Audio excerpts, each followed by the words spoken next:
ദൈവ തിരുനാമത്തിന് നന്ദിയോടെ സ്തോത്രം ചെയ്യുകയും സ്തുതിക്കുകയും ചെയ്യുന്നു. ക്രിസ്തുവിൽ പ്രിയരെ, വീണ്ടും ഒരു സന്ദേശത്തിലൂടെ നിങ്ങളെ സന്ധിക്കുവാനും ദൈവത്തിൻ്റെ വചനത്തിലൂടെ സമാശ്വസിപ്പിക്കുവാനും അതിലുപരി ദൈവത്തിൻ്റെ ഹൃദയത്തിൽ കിടക്കുന്നത് നമ്മോട് പങ്കുവയ്ക്കാൻ, ദൈവം കാണിക്കുന്ന ആത്മാർത്ഥതയുടെ പങ്കാളിയാകാൻ പരിശുദ്ധാത്മാവ് എന്നെ വീണ്ടും ഉപയോഗിക്കുന്നതിൽ കർത്താവിൻ്റെ തിരുസന്നിധിയിൽ നിന്ന് ദൈവത്തിനൊത്തിരി സ്തോത്രവും നന്ദിയും സ്തുതിയും പുകഴ്ചയും കരയറ്റുന്നത് കൂടെ ദൈവവചന കേൾവിക്ക് വേണ്ടി ആകാംക്ഷഭരിതരായി ദൈവവചനം കേൾക്കാൻ താല്പര്യത്തോടെ കാത്തിരിക്കുന്ന എൻ്റെ എല്ലാ പ്രിയപ്പെട്ടവർക്കും യേശുക്രിസ്തുവിൻ്റെ ധന്യമേറിയ നാമത്തിൽ വിനീതമായ സ്നേഹവന്ദനങ്ങൾ അറിയിച്ചുകൊണ്ട് കർത്താവ് നമ്മെ ഇന്നത്തെ ദിവസം ധന്യമാക്കട്ടെ. പ്രവർത്തിക്കുന്നതെല്ലാം സഫലമാകട്ടെ. പോകുന്ന വഴിക്കെല്ലാം ദൈവത്തിൻ്റെ സാന്നിധ്യം കൂടെ ഇരിക്കട്ടെ. എല്ലാവിധത്തിലും നന്മ കൊണ്ട് അലങ്കരിച്ച് ദൈവത്തിൻ്റെ കൃപ കൊണ്ട് പൊതിഞ്ഞ് ഇന്നത്തെ ദിവസത്തെ ശ്രേഷ്ഠമാക്കാൻ ദൈവത്തിൻ്റെ തിരുകൃപയും സ്നേഹവും കരുണയും എപ്പോഴും നമ്മോട് കൂടെ ഉണ്ടായിരിക്കട്ടെ എന്നുള്ള പ്രാർത്ഥനയോടെ ഇന്നത്തെ ദൈവാലോചനയ്ക്ക് ആധാരമായ ദൈവത്തിൻ്റെ വചനം നിങ്ങളെ വായിച്ചു കേൾപ്പിക്കാൻ ആഗ്രഹിക്കുന്നു. 92-ാം സങ്കീർത്തനത്തിൻ്റെ 4-5 വാക്യങ്ങൾ വായിച്ചു കേൾപ്പിക്കാം. സങ്കീർത്തനങ്ങൾ 92, 4-5 വാക്യങ്ങൾ. യഹോവേ, നിൻ്റെ പ്രവൃത്തി കൊണ്ട് നീ എന്നെ സന്തോഷിപ്പിക്കുന്നു. ഞാൻ നിൻ്റെ കൈകളുടെ പ്രവൃത്തികളെക്കുറിച്ച് ഘോഷിച്ചുല്ലസിക്കുന്നു. യഹോവേ, നിൻ്റെ പ്രവൃത്തികൾ എത്ര വലിയവയാകുന്നു. ഒന്നോടെ വായിക്കാം. യഹോവേ, നിൻ്റെ പ്രവൃത്തി കൊണ്ട് നീ എന്നെ സന്തോഷിപ്പിക്കുന്നു. ഞാൻ നിൻ്റെ കൈകളുടെ പ്രവൃത്തികളെക്കുറിച്ച് ഘോഷിച്ചുല്ലസിക്കുന്നു. യഹോവേ, നിൻ്റെ പ്രവൃത്തികൾ എത്ര വലിയവയാകുന്നു. ദൈവത്തിൻ്റെ പ്രവൃത്തികൾ വേദപുസ്തകത്തിനകത്ത് മാത്രമല്ല, ജീവിതാനുഭവത്തിനകത്ത് വേണ്ട, ഈ പ്രപഞ്ചത്തിലേക്ക് നോക്കിയാൽ, ആകാശത്തിലേക്ക് നോക്കിയാൽ, ഭൂമിയിലേക്ക് നോക്കിയാൽ, സമുദ്രത്തിലേക്ക് നോക്കിയാൽ, നമ്മുടെ ഇടത്തും വലത്തും മുമ്പിലും പുറകിലും മുകളിലും താഴെയുമായി കണ്ണോടിച്ച് നോക്കിയാൽ അവിടെ എല്ലാം കാണാൻ കഴിയുന്നത് ദൈവത്തിൻ്റെ കരവിരുതാണ്, കൈകളുടെ പണിയാണ്. കർമ്മനിരതനായിരിക്കുന്നൊരു ദൈവത്തെ ആരാധിക്കാൻ, സേവിക്കാൻ നമുക്ക് ലഭിച്ചതോർത്ത് ദൈവത്തെ എത്ര സ്തുതിച്ചാലും മതി വരികയില്ല. ഒരു സ്ഥലത്ത് കൊണ്ടുവച്ചാൽ അവിടെ അനങ്ങാപ്പാറ നയം സ്വീകരിച്ചിരിക്കുന്നൊരു ദൈവമല്ലല്ലോ നമ്മുടെ ദൈവം. നമ്മുടെ ദൈവം പ്രവർത്തിക്കുന്ന ദൈവമാണ്. ദൈവം ഉറങ്ങുന്നവനല്ല, മയങ്ങുന്നവനല്ല, എപ്പോഴും പ്രവർത്തിക്കുന്നവനാണ്. നമുക്ക് വേണ്ടി പ്രവർത്തിക്കുന്നവനാണ്. തനിക്കായി കാത്തു നിൽക്കുന്നവർക്ക് വേണ്ടി, തന്നെ വിശ്വസിക്കുന്നവർക്ക് വേണ്ടി എല്ലാം പ്രവർത്തിക്കുന്ന സജീവമായ ദൈവമാണ് നമ്മുടെ ദൈവം. വേദപുസ്തകത്തിൽ നമ്മുടെ കർത്താവായ യേശുക്രിസ്തു ഗിരിപ്രഭാഷണം നടത്തുമ്പോൾ കർത്താവ് പറയുന്നൊരു പരാമർശം ശ്രദ്ധേയമാണ്. നിങ്ങളുടെ സ്വർഗസ്ഥനായ പിതാവ് സൽഗുണപൂർണനായിരിക്കുന്നത് പോലെ നിങ്ങളും സൽഗുണപൂർണരാകുവീൻ എന്നൊരാഹ്വാനമുണ്ട്. തെറ്റിദ്ധരിക്കപ്പെട്ട വാക്യമാണോ ആ വാക്യമെന്ന് എനിക്കറിയില്ല. ഇപ്പോൾ ഇതിവിടെ പറയേണ്ട കാര്യമില്ലായിരുന്നു. പക്ഷെ ഒരു വാക്ക് പറഞ്ഞതുകൊണ്ട് ഒരു വാചകം പറഞ്ഞ് ഞാൻ താഴേക്ക് ഇറങ്ങി വന്ന് ഉദ്ദേശിച്ച ഭാഗം നിങ്ങളോട് പങ്കുവയ്ക്കാൻ ആഗ്രഹിക്കുകയാണ്.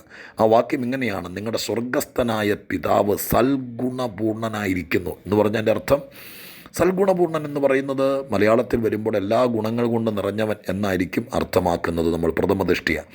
യേശുക്രിസ്തു ആവശ്യപ്പെട്ടത് നിങ്ങളുടെ സ്വർഗസ്ഥനായ പിതാവ് എല്ലാ ഗുണങ്ങളാലും നിറയപ്പെട്ടവനായിരിക്കാൻ നിങ്ങളും എല്ലാ ഗുണങ്ങളും കൊണ്ട് നിറയപ്പെട്ടവനാകുക എന്നാണോ? അതൊരു വലിയ കാര്യമല്ലേ? സംഭവിക്കാൻ പാടില്ലാത്തതൊന്നുമല്ല. പക്ഷേ ആ വാക്യത്തിൻ്റെ അർത്ഥം ഇതാണ്. സൽഗുണപൂർണത എന്നതിൻ്റെ ഒരു ഇംഗ്ലീഷ് പതിപ്പ് ഇതാണ്: ഫങ്ഷനിലാകുക. 24 മണിക്കൂറും ദൈവം ഫങ്ഷനിലാണ്. ദൈവം ഉറങ്ങാതിരിക്കുന്നത് കൊണ്ടാണ് ഈ പ്രപഞ്ചം ഇങ്ങനെ പോകുന്നത്. ദൈവം ഉറങ്ങാതിരിക്കുന്നത് കൊണ്ടാണ് നാം ജീവിച്ചിരിക്കുന്നത്, നാം ചരിക്കുന്നത്, നാം സന്തോഷിക്കുന്നത്, നാം സമാധാനത്തോടെ ഉറങ്ങുന്നത്. എത്രയോ കാര്യങ്ങൾ പറയാൻ കഴിയും.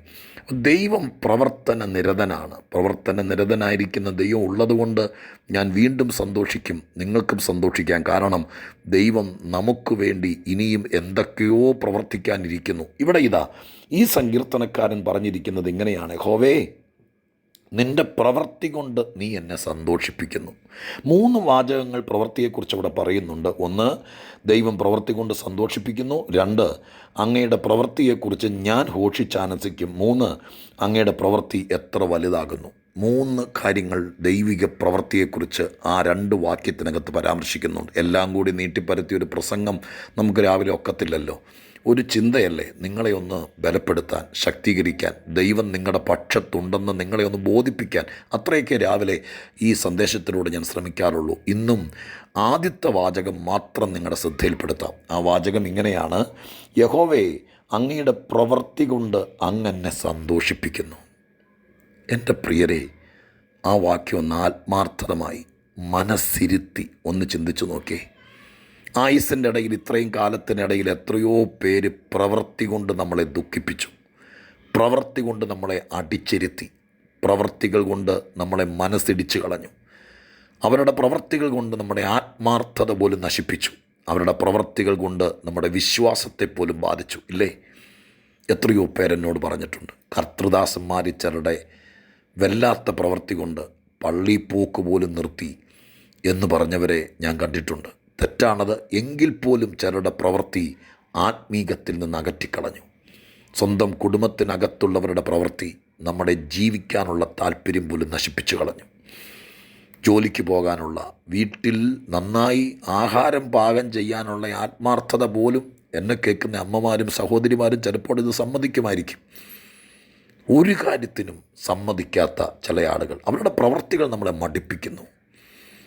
മക്കളെക്കുറിച്ച് കുഞ്ഞു പ്രായത്തിൽ എൻ്റെ അമ്മ പറഞ്ഞു കേട്ടിട്ടുണ്ട്, ഇവൻ്റെ പ്രവൃത്തി കാണുമ്പോൾ എനിക്കിവനെ തല്ലിക്കൊല്ലാനാണ് തോന്നുന്നതെന്ന്. കാരണം എന്താ? ഓരോ പ്രവൃത്തികൾ ഓരോ വൈകാരിക തലങ്ങൾ നമുക്ക് ഉണ്ടാക്കിത്തരും. അമ്മമാരെ കോപിപ്പിച്ച, അപ്പന്മാരെ ശാഠ്യക്കാരാക്കി മാറ്റിയ എത്രയോ പ്രവൃത്തികൾ കുഞ്ഞുനാൾ മുതൽ മക്കളിൽ കാണും. പ്രവൃത്തികൾ കൊണ്ട് ഇവിടെ ഭയങ്കര കാര്യങ്ങൾ നടക്കുന്നുണ്ട്. ആജന്മ ശത്രുക്കളായി മാറിയതും ഒരുപാട് കാര്യങ്ങളിൽ കൊലപാതകമടക്കം പലതും നടന്നതും ചില പ്രവൃത്തികൾ കൊണ്ടാണ്, അല്ലേ? മനുഷ്യൻ്റെ പ്രവൃത്തികൾ പലപ്പോഴും മറ്റുള്ളവരെ മരവിപ്പിക്കുമ്പോൾ, അവരെ തകർത്ത് കളയുമ്പോൾ, എന്നെ കേൾക്കുന്ന നിങ്ങളോടുള്ള ബന്ധത്തിൽ പലരുടെ പ്രവൃത്തികളും നിങ്ങളെ വല്ലാതെ ഭാരപ്പെടുത്തിയപ്പോൾ, വല്ലാതെ കയ്പാക്കിയപ്പോൾ, വല്ലാതെ നിങ്ങളെ നിരാശപ്പെടുത്തിയപ്പോൾ, ഇവിടെ ഇതാ ഒരു ഭക്തൻ ദൈവത്തോട് പറയുന്നു, ദൈവമേ, അങ്ങയുടെ പ്രവൃത്തികൾ കൊണ്ട് അങ്ങ് എന്നെ സന്തോഷിപ്പിക്കുന്നു എന്ന്. ദൈവമക്കളെ, ഞാൻ നിങ്ങളോട് ഈ വാക്ക് പറയാം. ആരൊക്കെ അവരവരുടെ ലാഭത്തിനു വേണ്ടി നീചമായ പ്രവൃത്തി, ഗൂഢമായ പ്രവൃത്തി, മോശമായ പ്രവൃത്തി ചെയ്ത് അവരിൽ പലരും നമ്മളെ നിരാശപ്പെടുത്തിയപ്പോൾ, നമ്മുടെ ആത്മാർത്ഥതയെ കുറച്ച് കളഞ്ഞപ്പോൾ, സ്വർഗത്തിലെ ദൈവം നമുക്ക് വേണ്ടി പ്രവർത്തിക്കുന്നവനാണ്. ആ പ്രവൃത്തി കൊണ്ട് നമ്മളെ സന്തോഷിപ്പിക്കുന്ന ദൈവമാണ്. എത്രയോ കാര്യങ്ങൾ എൻ്റെ മനസ്സിലൂടെ, വേദപുസ്തകം മുഴുവൻ അതല്ലേ, ഓർത്തു വരുന്നൊരു കാര്യം ഞാൻ പറയാം. പണ്ട് പത്രോസ് കർത്താവിനെ തള്ളിപ്പറഞ്ഞ അനന്തരം, യേശുക്രിസ്തുവിൻ്റെ ക്രൂശീകരണമൊക്കെ കഴിഞ്ഞ് എല്ലാം തീർന്നെന്ന ഭാവേന പത്രോസ് തൻ്റെ സഹോദരവൃന്ദത്തിൽ ചിലരോട് ഞാൻ മീൻ പിടിക്കാൻ പോകുന്നു എന്ന് പറഞ്ഞ് വലയും പടകും എടുത്തുകൊണ്ട് പോയപ്പോൾ അവൻ്റെ കൂടെ ചിലരോടെ പോയി. തിബ്രിയാസ് കടലിൽ പോയി ഒരു രാത്രി മുഴുവൻ മുങ്ങിത്താണ് മീൻ പിടിക്കാൻ നോക്കിയിട്ട് ഒന്നും പിടിക്കാത്ത ആ ഒരു പശ്ചാത്തലത്തിൽ കർത്താവ് ഒരു പ്രവൃത്തി ചെയ്തു. നിങ്ങൾ ഓർക്കുന്നുണ്ടോ? ഒരു ചൂരവടിയും കൊണ്ട് വന്നിട്ട് കയറി വാടാ, കാണിച്ചു തരാടാ എന്ന് പറഞ്ഞുകൊണ്ട് നിൽക്കുകയല്ലായിരുന്നു.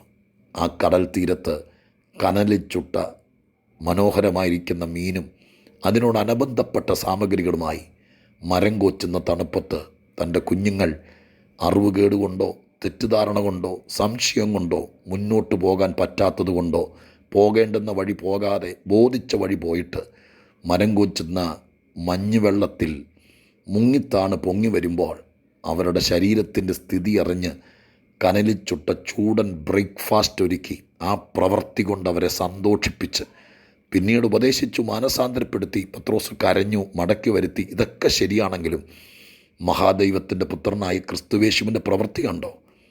തെറ്റിപ്പോയിട്ടും തോറ്റുപോയിട്ടും പിന്മാറിപ്പോയിട്ടും പഴയ പടകും വലയും എടുത്തുകൊണ്ട് പിന്നെയും കടലിൽ പോയിട്ടും ചിലരെയും കൊണ്ട് കൂട്ടിക്കൊണ്ട് പോയിട്ടും ആ പ്രവൃത്തി കൊണ്ട് സന്തോഷിപ്പിച്ച് മടക്കി വരുത്തി മരണം വരെ ദൈവത്തിൻ്റെ കൂടെ നിർത്തിയ ഒരു സർവശക്തനായ ദൈവം. ഞാൻ നിങ്ങളോട് പറയാം, നിങ്ങളുടെ കുഞ്ഞിന് വേണ്ടി പള്ളി പോലും വരില്ലെന്ന് പറഞ്ഞ് ശാഠ്യം പിടിച്ചിരിക്കുന്നവൻ, എന്തിനാ പ്രാർത്ഥിക്കുന്നതെന്ന് പറഞ്ഞുകൊണ്ട് പിണങ്ങിയിരിക്കുന്നവൻ, നിങ്ങളുടെ മനസ്സിനകത്ത് പോലും വലിയ നീറ്റലും പുകച്ചിലും ഉളവാക്കിയ വിഷയങ്ങളുടെ നടുവിൽ നമ്മൾ മടിച്ചിരിക്കുമ്പോഴും നമ്മൾ മാറി നിൽക്കുമ്പോഴും പ്രവൃത്തി കൊണ്ട് സന്തോഷിപ്പിക്കുന്നൊരു ദൈവം, ആ ദൈവത്തെ ഞാൻ നിങ്ങളുടെ മുമ്പിലേക്ക് ഇന്ന് രാവിലെ കൊണ്ടുവരികയാണ്. വിശ്വസിക്ക്, ഈ മാസത്തിൻ്റെ അവസാന ദിവസങ്ങളിലേക്ക് എത്തുമല്ലേ. പ്രവൃത്തി കൊണ്ട് സന്തോഷിപ്പാൻ ഈ നാളുകളിൽ ദൈവം സർവശക്തനാണ്, സജ്ജനാണ്. ആ പ്രവൃത്തികൾ ദൈവമായ കർത്താവ് നമ്മെ സന്തോഷിപ്പിച്ചാൽ വായടച്ചൊതുങ്ങിയിരിക്കരുത്, അത് ഘോഷിക്കണം. അങ്ങനെയല്ല രണ്ടാമത്തെ വാക്ക്, ദൈവമേ നിൻ്റെ കൈകളുടെ പ്രവൃത്തികളെക്കുറിച്ച് ഘോഷിച്ചുല്ലസിക്കുന്നു. 3, അങ്ങയുടെ പ്രവർത്തികൾ എത്ര വലിയവയാകുന്നു. മാലയിൽ കോർത്ത മുത്തുപോലെ 3 മണിമുത്തുകൾ ചേർത്ത് നിങ്ങളുടെ കയ്യിലേക്ക് രാവിലെ സന്ദേശം തരിക. 3ഉം നിങ്ങൾക്ക് ഭവിക്കട്ടെ എന്ന് പ്രാർത്ഥിക്കുക. 1, ദൈവം നിങ്ങൾക്ക് വേണ്ടി പ്രവർത്തിക്കട്ടെ. ആ പ്രവൃത്തി നിങ്ങളെ ഭയങ്കരമായി സന്തോഷിപ്പിക്കട്ടെ. ആ പ്രവൃത്തി നിങ്ങൾക്ക് 1000 പേരോട് ഘോഷിച്ച് പറയാൻ, ഫോൺ ചെയ്ത് പറയാൻ, സ്റ്റേജിൽ കയറി നിന്ന് പറയാൻ ഒരവസരമാകട്ടെ. ആ പ്രവൃത്തി ഒരു ചെറുതായിരിക്കരുത്, എല്ലാവരും കാണത്തക്ക രീതിയിൽ വലുതായിരിക്കട്ടെ. ആ 3 വാക്ക് ഞാൻ ബൈബിളിൽ അടിവരയിട്ടു. നിങ്ങൾക്ക് വിശ്വസിക്കാമോ വചനത്തെ വിശ്വസിക്കാമെങ്കിൽ ആ 3 വാചകം അടിവരയിട്ടിട്ട് ഫെബ്രുവരി മാസം വരുന്നുണ്ട്. ഞാൻ പ്രാർത്ഥിക്കുക, അടുത്ത മാസം എൻ്റെ ദൈവം തൻ്റെ പ്രവൃത്തി കൊണ്ട് എന്നെ സന്തോഷിപ്പിക്കും. അത് വലിയ പ്രവൃത്തിയായിരിക്കും. എനിക്ക് 10 പേരോട് എൻ്റെ ദൈവം എനിക്ക് ചെയ്തു തന്നതാന്ന് പറയാൻ എനിക്കൊരു സാക്ഷ്യം തരും. എൻ്റെ മനസ്സിൽ ഒരുപാട് കാര്യങ്ങളുണ്ട്. അതെല്ലാം മനസ്സിൽ ചേർത്ത് പിടിച്ചുകൊണ്ട്, ഒപ്പം വചനം കേൾക്കുന്ന ആയിരക്കണക്കിന് ആളുകളെ എൻ്റെ മനസ്സിൽ പേറിക്കൊണ്ട് ഞാൻ പ്രാർത്ഥിക്കാൻ പോവുക. പ്രവൃത്തി കൊണ്ട് സന്തോഷിപ്പിക്കുന്ന ദൈവം, ആ പ്രവൃത്തിയെ ഘോഷിക്കാൻ അവസരം തരുന്ന ദൈവം, അത് മറ്റുള്ളവർ കാണത്തക്ക രീതിയിൽ അത്ര വലുതും വലിപ്പമുള്ളതാക്കി തരുന്ന ദൈവം. നമുക്ക് ദൈവത്തെ പ്രതീക്ഷിക്കാം. അടുത്ത നാളുകളിൽ ദൈവപ്രവൃത്തി കൊണ്ട് സന്തോഷിപ്പിക്കും എന്ന ഉറപ്പോടെ മുന്നോട്ട് പോകാം. പ്രാർത്ഥിക്കട്ടെ. പരിശുദ്ധ ദൈവമേ, ഞങ്ങളുടെ സ്വർഗീയ പിതാവേ, കരുണാർദ്രനും മനസ്സലിവുള്ളവനുമായ മഹാദൈവത്തിൻ്റെ തിരുസന്നിധിയിൽ കർത്താവിനോട് പ്രാർത്ഥിക്കാൻ ഞങ്ങൾ തിരുമുഖത്തേക്ക് നോക്കുന്ന കർത്താവേ, തന്ന വചനത്തിനായി നന്ദി. അങ്ങയുടെ പ്രവൃത്തികൾ അഗോചരമാണ്, അപ്രമേയമാണ്. ദൈവമേ, വർണ്ണിച്ചാൽ തീരാത്തതാണ്, പാടിയാലും പറഞ്ഞാലും പുകഴ്ത്തിയാലും തീരാത്തതാണ്. ഞങ്ങൾ അങ്ങയുടെ സന്നിധിയിൽ പ്രതീക്ഷിക്കുന്നു. അങ്ങയുടെ പ്രവൃത്തി കൊണ്ട് ഞങ്ങളെ സന്തോഷിപ്പിക്കും. വരാനിരിക്കുന്ന ദിവസങ്ങൾ എൻ്റെ കർത്താവിൻ്റെ നാമത്തിൽ പ്രാർത്ഥിക്കുന്നു. ഞങ്ങൾക്ക് മറ്റുള്ളവരോട് ഘോഷിക്കാൻ തക്കവണ്ണം ഞങ്ങളെ സന്തോഷിപ്പിക്കുന്നൊരു പ്രവൃത്തി ഞങ്ങൾക്കും ഞങ്ങളുടെ കുഞ്ഞുങ്ങൾക്കും ഞങ്ങളുടെ ഭവനത്തിനും വേണ്ടി തരണമേ. സ്വർഗം അത് ചെയ്യണമേ. ആഗ്രഹിച്ച് പ്രാർത്ഥിക്കുന്നവർക്കും ആവശ്യക്കാർക്കും വേണ്ടി ദൈവം അത് ചെയ്യുമെന്ന് വിശ്വസിക്കുന്നു. ദൈവം ചെയ്തെന്ന് പ്രാർത്ഥനയോടെ സ്തോത്രം ചെയ്തുകൊണ്ട് വിശ്വസിക്കുന്നു. യേശു ക്രിസ്തുവിൻ്റെ നാമത്തിൽ അപേക്ഷിക്കുന്നു. കേൾക്കണമേ സ്വർഗീയ പിതാവേ. ആമേൻ.